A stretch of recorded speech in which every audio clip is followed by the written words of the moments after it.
Welcome to day 4 of the 21-day Mindset Reboot Challenge with me, Stephanie Hamatu.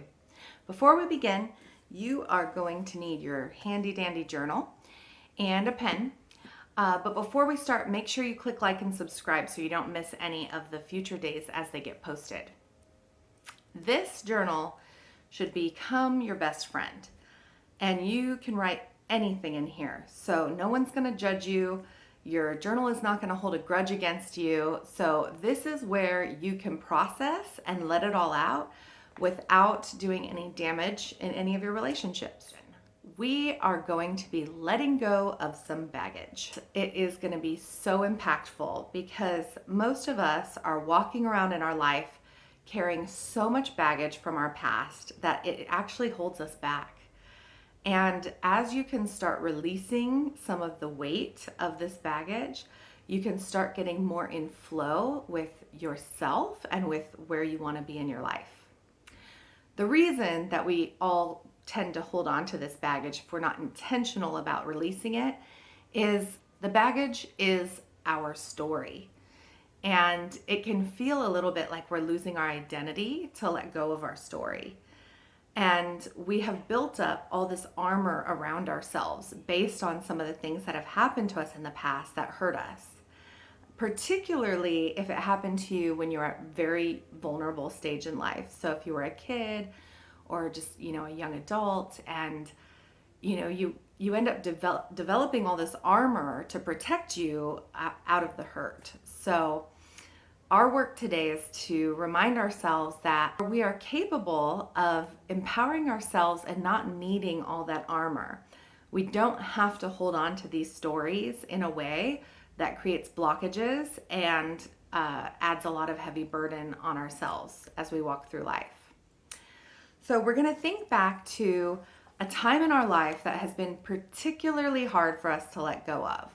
So it's that memory that kind of always comes up when you're triggered or is, the first story that's either sad or painful that you share with someone you trust about your childhood or your past. So think back to whatever story that is. And you may have more than one, but we're just going to focus on one today.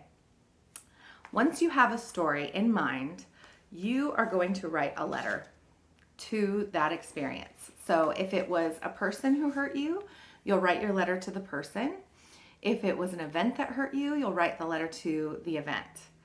And you're going to write this first letter as ugly, angry, mean, however you need to vent it out, you're going to get it all out. So you're going to say, "Dear whoever it is, this is what you did to me.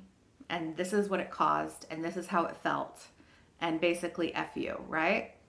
So take a minute, pause the video, but I recommend you do it right now because you're here, you showed up for yourself, so get it done.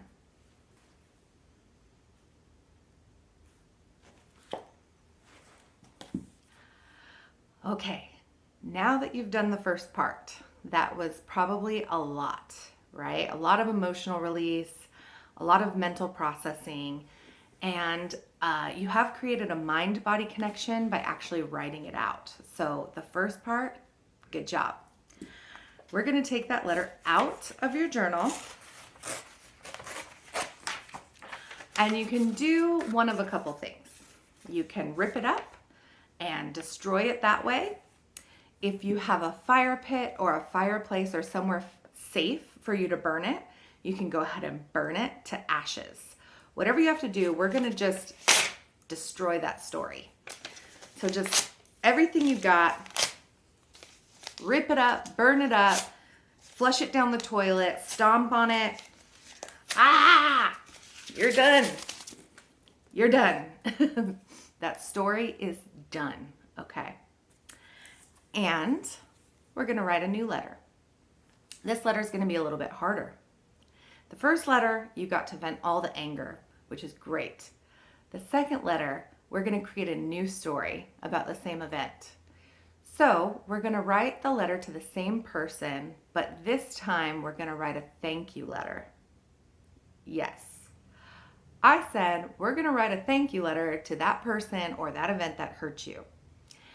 And you're going to write it from a place of anything positive that came out of that experience, anything that shifted for you positively after that experience, or any other contribution that that person may have had in your life that was positive.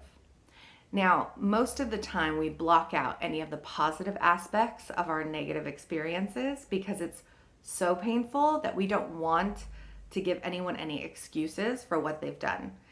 And this is not excusing their behavior. This is finding the meaning inside of a bad situation. So take a minute, pause your video, and write a thank you letter.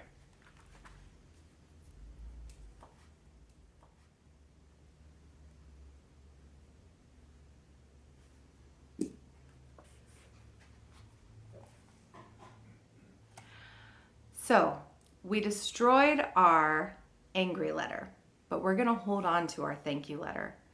And we're going to repeat this practice every time someone triggers us or something triggers us from our past.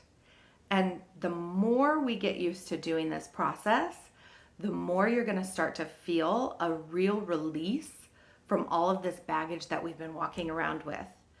Your story in the past does not have to dictate your future. What you went through before does not have to happen again. So we don't need to keep reliving the story, which is why it's so powerful when you can finally release and let go. And by the way, if after this practice you haven't let go of that situation, that doesn't mean you did it wrong. That just means you're human and you might have to do the same story over again until you finally release it. You might, I've done it to certain people 3-4 times before I finally felt release. And other people, I only had to do it once. So there's no right or wrong here, but this is just one tool that'll help you process your anger and your pain in a positive way, rather than walking around with all this armor that ends up doing more harm than good. I am so grateful that you showed up today, and I'm so grateful that you allowed me to be a part of your journey. I look forward to seeing you tomorrow. Also, I wanted to mention I do have a personal power group, which is a group coaching group with me, and we do different practices every day. And the positive, once a week, but the positive aspect of a group coaching format is that you have not only my support and my one-on-one interaction, but you also have the support of your fellow group members. And we hold each other accountable to stay on track with our mindset. So if you want more information, check out the link, and I look forward to seeing you tomorrow.